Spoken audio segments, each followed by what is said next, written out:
There's a popular pastor named Creflo Dollar who preaches what's called the prosperity gospel.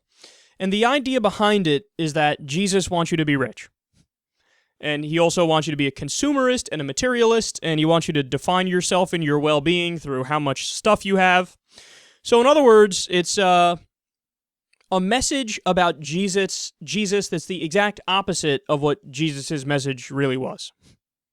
So it's quite sad, and it's this modern invention. And today, we get this news from Pastor Creflo Dollar's website.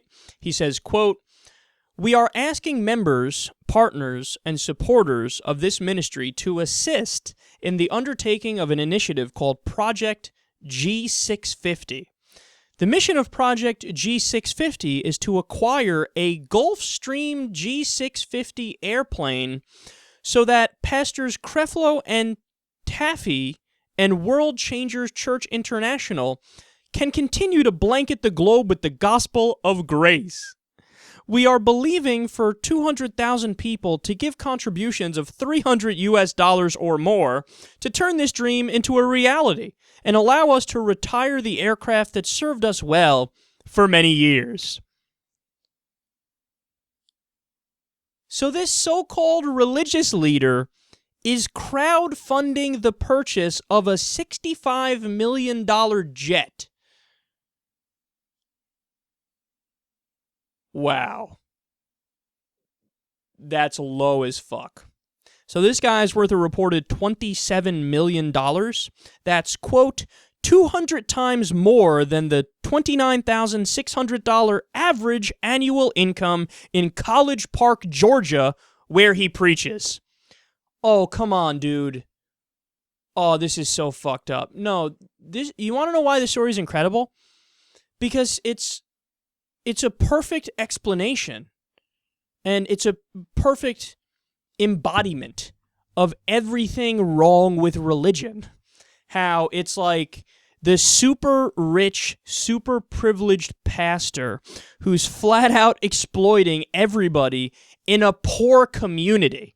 And it's gotten to the point where he's so out of touch that he brazenly appeals to people to pay for a $65 million new jet because his old jet ain't good enough anymore. How about your punk ass gives back to the fucking community and, you know, you live a meager lifestyle like Jesus? Do you not remember anything Jesus said about these issues? Jesus told his followers, give away all your stuff to the poor and follow me. Remember the passage in the Bible about how a camel has a better chance of getting through the eye of the needle than a rich person getting into heaven? You know the story of Lazarus in the Bible? The story of Lazarus in the Bible means very simply, rich people don't get into heaven. Because they say, you lived so richly and opulently in the world that in the afterlife, you're not fucking getting in here. No, the people who are getting in here were literally the people who were sitting at the table. Sitting underneath the table getting the scraps of food from the rich people. Those are the people who get into heaven. So you have Jesus' message exactly backwards. And everybody's so thoroughly brainwashed in the situation that people are contributing, and the pastor genuinely thinks like, no, what do you mean? This isn't controversial at all. This isn't weird at all. I'm just asking for poor people to give me money so I could pay for a fucking jet. A new jet. Oh. It's frustrating, man. It's frustrating for people who are non-religious to look at this because we want to scream through a megaphone, it's a scam! It's a scam! I mean, there were religious scams. What the fuck is the guy's name? Pastor Peter Popoff.